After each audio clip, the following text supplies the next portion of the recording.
Assalamualaikum warahmatullahi wabarakatuh. Om Swastiastu, Namo Buddhaya, Salam Kebajikan. Kami dari kelompok 5 mau mempresentasikan jurnal yang kami pilih yang berjudul Teori Pemisahan Kekuasaan dan Konstitusi Menurut Negara Barat dan Islam yang ditulis oleh Bapak Suparto dari Fakultas Hukum Universitas Islam Riau. Prinsip pemisahan kekuasaan dikembangkan oleh dua pemikir besar dari Inggris dan Prancis, John Locke dan Montesquieu. Konsep pemisahan kekuasaan yang ditemukan oleh dua pemikiran besar tersebut kemudian dikenal dengan teori trias politica. Menurut John Locke, kekuasaan itu dibagi dalam 3 kekuasaan, yaitu kekuasaan legislatif, bertugas untuk membuat peraturan dan undang-undang, kekuasaan eksekutif, bertugas untuk melaksanakan undang-undang yang ada di dalamnya, termasuk kekuasaan yang mengadili. Yang ketiga, kekuasaan federatif. Tugasnya meliputi segala tindakan untuk menjaga keamanan negara dalam hubungan dengan negara lain, seperti membuat aliansi dan sebagainya. Sementara itu, Montesquieu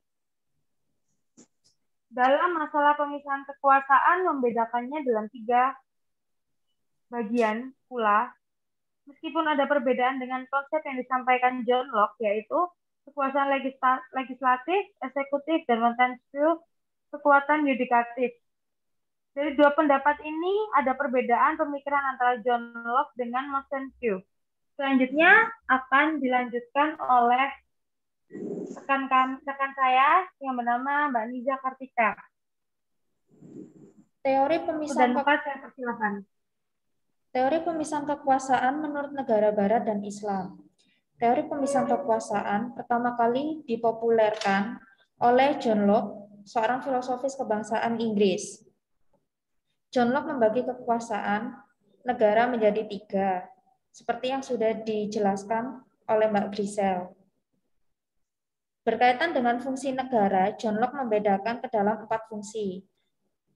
4 fungsi negara adalah pembentukan undang-undang atau legislating, membuat keputusan atau judging, menggunakan kekuatan secara internal dalam melaksanakan undang-undang, atau employing force internally in the execute of the law, dan menggunakan kekuatan-kekuatan tersebut di luar negeri dalam membela negara.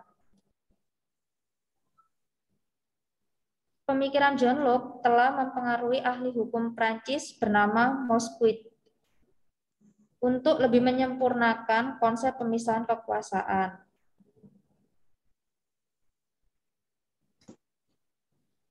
Montesquieu menyatakan bahwa kekuasaan dalam negara harus dipisahkan dalam 3 kekuasaan, yaitu kekuasaan legislatif yang membentuk undang-undang, lalu kekuasaan eksekutif yang melaksanakan undang-undang, dan yang ketiga, kekuasaan yudikatif yang menjalankan kekuasaan kehakiman. Selanjutnya akan dibacakan oleh Mas Rizky.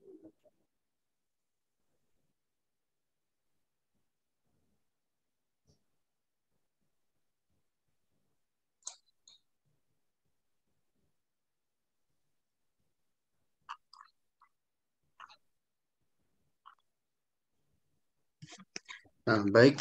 Seperti kita ketahui, teori trias politica yang dikembangkan oleh 2 tokoh yang tadi sudah disebutkan, yaitu sekitar abad 17 sampai abad 18. Nah, jauh sebelum teori trias politica ini sudah dikembangkan, Islam pun juga sebelumnya mempunyai pemikiran tentang pentingnya pemisahan kekuasaan, yaitu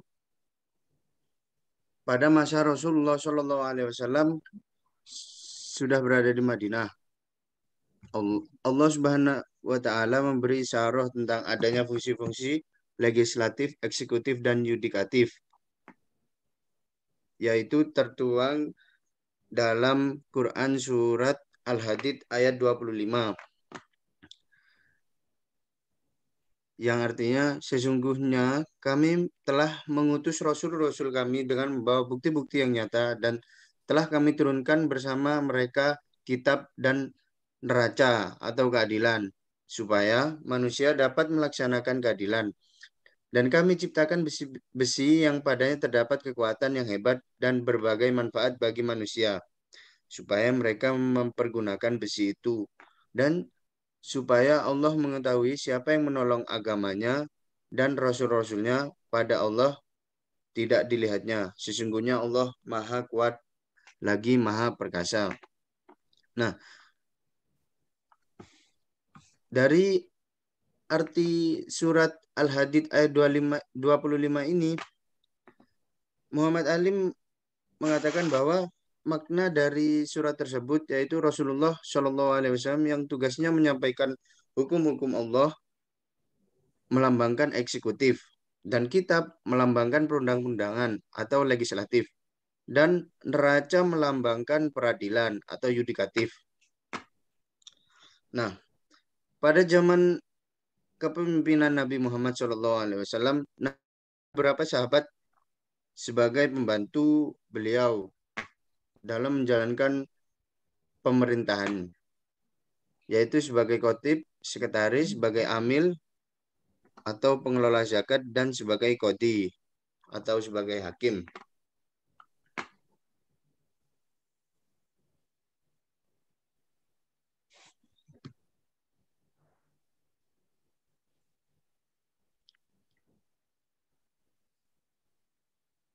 Dan selanjutnya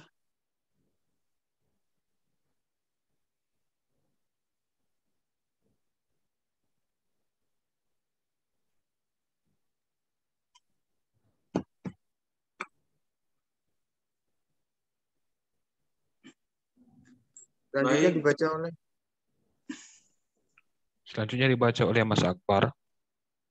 Ya, baik. Terkait dengan pemisahan kekuasaan menurut Islam dalam arti secara horizontal, hal tersebut sudah dilaksanakan yaitu ketika negara Madinah dipimpin oleh Umar bin Khattab. Dalam pemencaran kekuasaan, ia menyerahkan kekuasaan yudikatif kepada pejabat.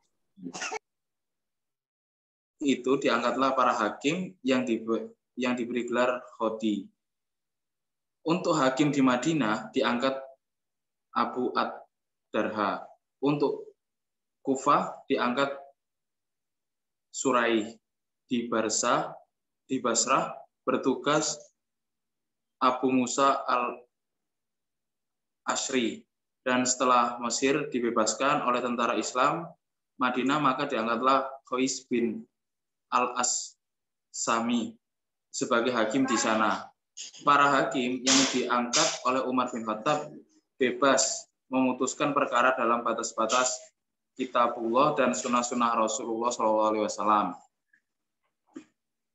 atau syariah dengan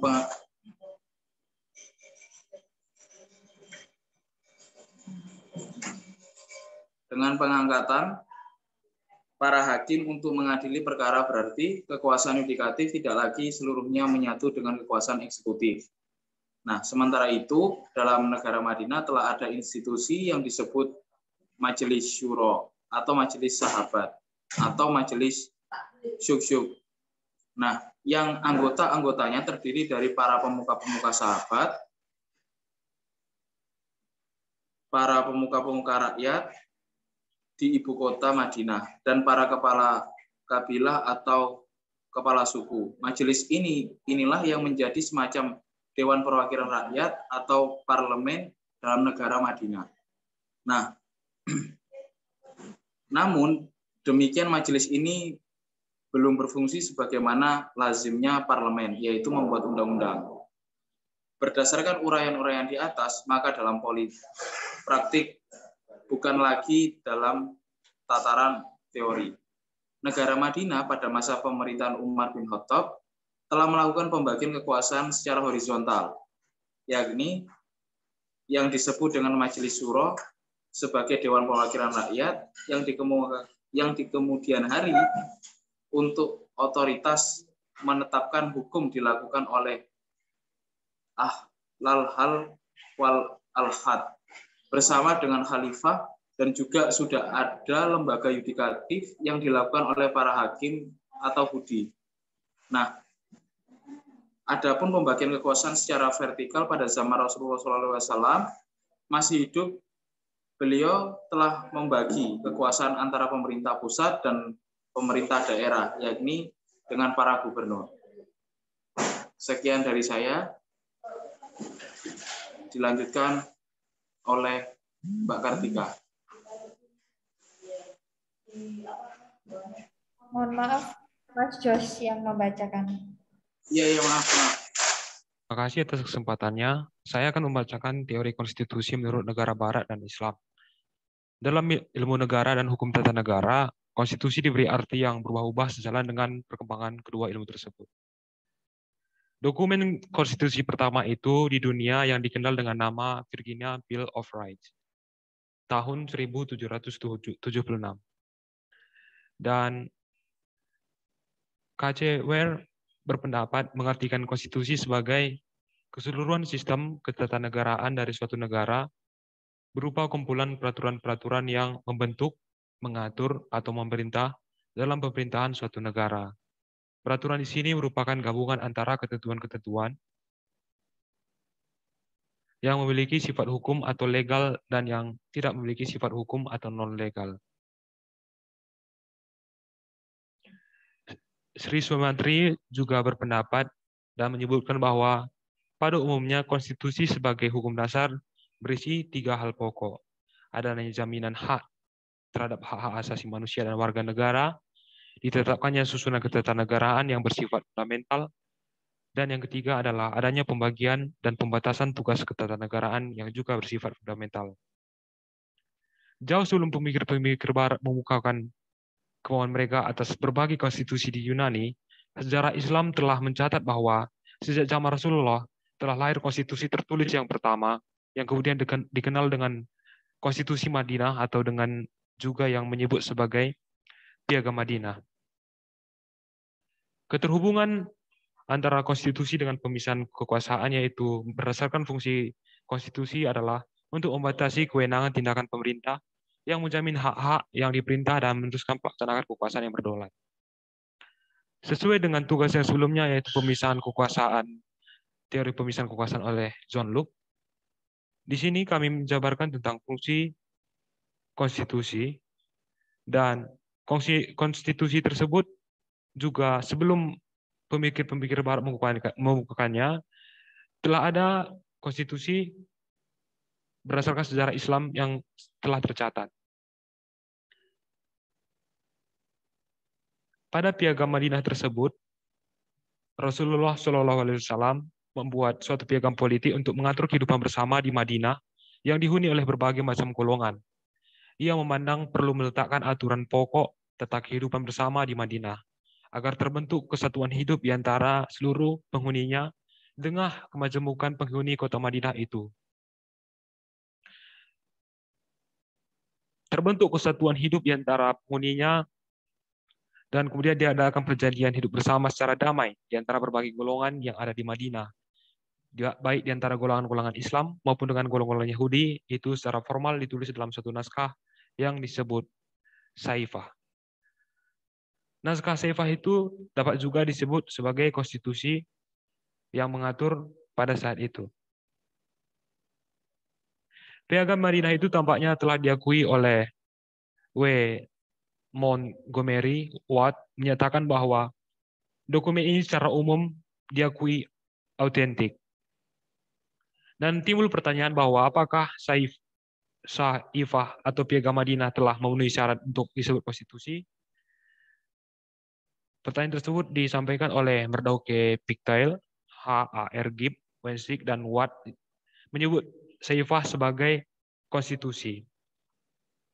Pada umumnya, konstitusi suatu negara adalah hukum tertinggi dalam negara tersebut. Mengacu pada konstitusi sebagai hukum tertinggi, maka Al-Quran sebagai hukum tertinggi dalam tata urutan hukum Islam adalah konstitusi.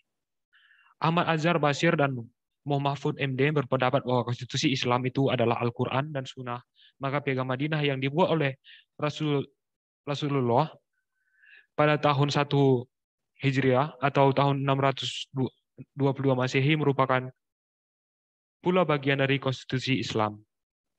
Negara Islam, sumber-sumber hukumnya termasuk sumber hukum konstitusi berturut dari yang tertinggi adalah Al-Quran, Al-Sunnah, konferensi-konferensi Khulafaur Rasyidin, dan ketentuan para ahli hukum atau faqih ternama. Maksud saya, fuqaha ternama. Dan untuk kesimpulan bahwa teori pemisahan kekuasaan pertama kali dipopulerkan secara ilmiah oleh John Locke, seorang filsuf berkebangsaan Inggris tahun 1632 sampai 1704.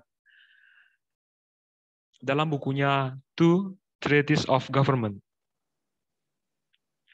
John Locke membagi kekuasaan dalam negara menjadi 3, yaitu pertama, kekuasaan membentuk undang-undang legislatif, kedua, kekuasaan melaksanakan undang-undang eksekutif, dan ketiga, kekuasaan mengenai perang dan damai, membuat perserikatan dan aliansi, serta tindakan dengan semua yang dari badan di luar negeri atau federatif. Pemikiran John Locke ternyata mempengaruhi ahli hukum Prancis bernama Montesquieu untuk lebih menyempurnakan konsep pemisahan kekuasaan. Montesquieu dalam bukunya terbit tahun 1748 mengungkapkan teori pemisahan kekuasaan negara. Dan untuk pertanyaan kedua yaitu kedudukan kekuasaan legislatif dalam pemisahan kekuasaan yang terkait kedaulatan. John Locke mengungkapkan bahwa kekuasaan legislatif adalah untuk membuat undang-undang. Pemisahan kekuasaan undang-undang yang dibuat langsung oleh kekuasaan legislatif untuk membuat undang-undang sebagai pemisah kekuasaan. Sekian dari saya kembalikan kepada Kartika. Terima kasih.